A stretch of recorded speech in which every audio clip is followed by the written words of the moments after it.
êtes à l'écoute des programmes de Studio Kalangu. Il vient d'être 17h à Niamey. Merci de nous recevoir pour ce journal en français. Au sommaire, ce 19 septembre, à Arlit, une spéculation aux stations d'essence a provoqué une hausse marquée des prix. Le préfet du département a rappelé les acteurs à l'ordre des détails dans un instant. Dans le cadre de la modernisation des apprentissages, l'État déploie Internet haut débit dans plusieurs lycées. Des précisions dans ce journal. À la présentation, je suis Raïla Tsoumana.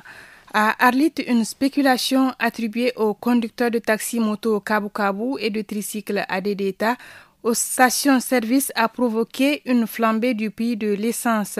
Pour réguler la situation, le préfet du département d'Arlit, Al-Mustafa Ousmane, a rencontré ce matin les responsables des stations-service et le syndicat des conducteurs. Des propos recueillis par Gungu Mahaman.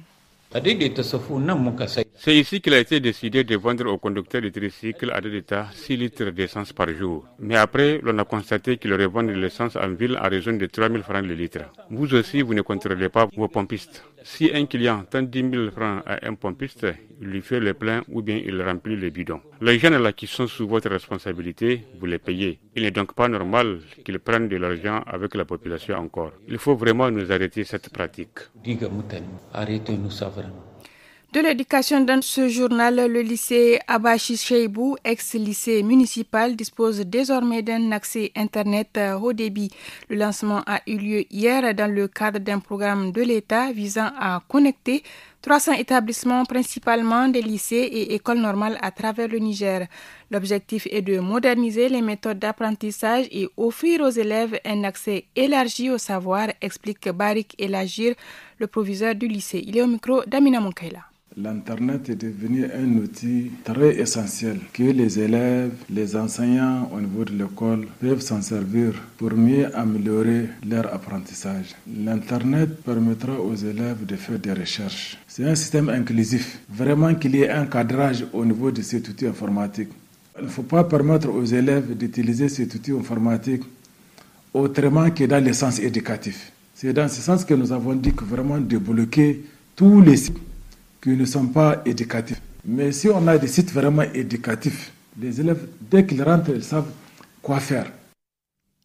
À moins de 2 semaines de la rentrée 2025-2026, les établissements de la région de Zender finalisent les dispositions d'accueil pour les élèves et enseignants.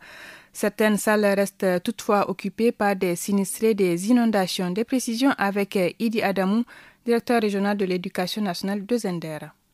Il y a moins de familles dans les écoles. Néanmoins, il y a quelques établissements occupés par quelques sinistrés. Il faudrait connaître le temps et l'opportunité de désinfecter les lieux. Il y a aussi des écoles, certaines écoles qui sont inondées. Ça aussi, nous allons prendre attache avec les parents des élèves. Il y a certaines cours de l'école, des enseignants ou les directeurs les ont semés. Donc, nous allons leur demander de désherber. Cette année, on a moins de paillotes, on a moins de classes en banco. Plus de milliers, j'ai dit, des classes sont construites en matériaux définitifs.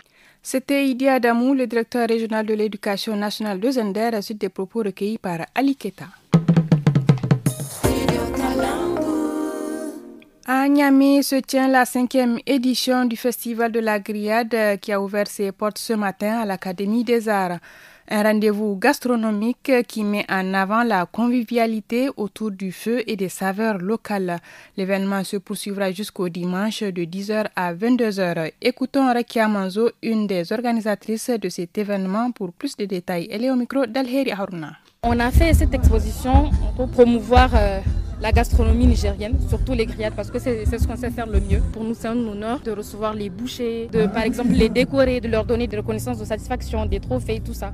Parce que ce qu'ils font, c'est vraiment incroyable. L'événement, pour l'instant, il sera à Niamey, mais on a l'intention de délocaliser dans la sous-région.